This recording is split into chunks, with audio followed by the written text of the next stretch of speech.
இருக்கீங்க? சொல்லுங்க. அப்புறம் நீங்கள் முதல்ல சொல்லுங்கள், அப்புறம் காமெடியான நாங்கள் சொல்கிறோம். சொல்லுங்க. சொல்லவா சொல்லவா? மாமா இப்போ வீட்டுக்கு வந்திருந்தாரு. சரி, ஹஸ்பண்டே சொல்கிறேன், நிறைய பேருக்கு அவரை தெரிஞ்சிருக்காரு. ஹஸ்பண்ட் வீட்டுக்கு வந்திருந்தப்ப நான் கமெண்ட் வந்து படித்தேன். ஓகே, கண்ணாடி வேண்டாக்க. ஒரு நாள் சமைச்சு முடிச்சுட்டு காலையில் டால்மா செஞ்சேன். அதுக்கப்புறம் பொரியல் எல்லாம் செஞ்சு முடிச்சுட்டு ஹஸ்பண்ட் வந்து உட்காந்துட்டு இருந்தார். ஏதோ ஃபோன் பார்த்து ஏதோ பண்ணிட்டு இருந்தார் ஃபோனில். சரின்னு இல்லை, ஏதோ வெள்ளரிக்காய் கட் பண்ணிட்டு இருந்தார் சைட் டிஷ் ரெடி பண்ணுறதுக்கு. நான் சமைச்சு முடிச்சுட்டு டால்மாவில் மசாலா போட்டுட்டு நான் சொன்னேன், இதை நானே என்னை அசிங்கப்படுத்திடுவேன். நான் சொன்னேன், ஏங்க டால்மா இன்னைக்கு செம்ம சூப்பராக இருக்கும் போல இருக்குது, பார்க்கும்போதே கலர்ஃபுல்லாக இருக்குது,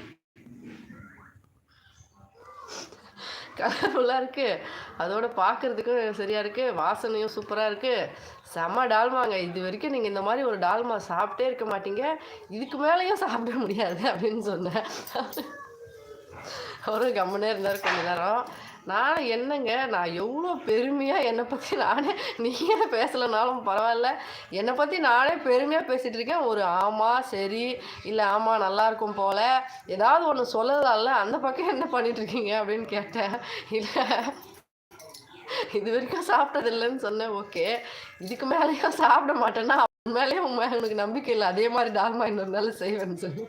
அது நல்லா இருக்கு சொன்ன பாரு, அதுன்னா ஓகே, ஆனால் சாப்பிட்டதே இல்லைன்னு பாரு, அதான் கொஞ்சம் ஓவராக இருக்குது.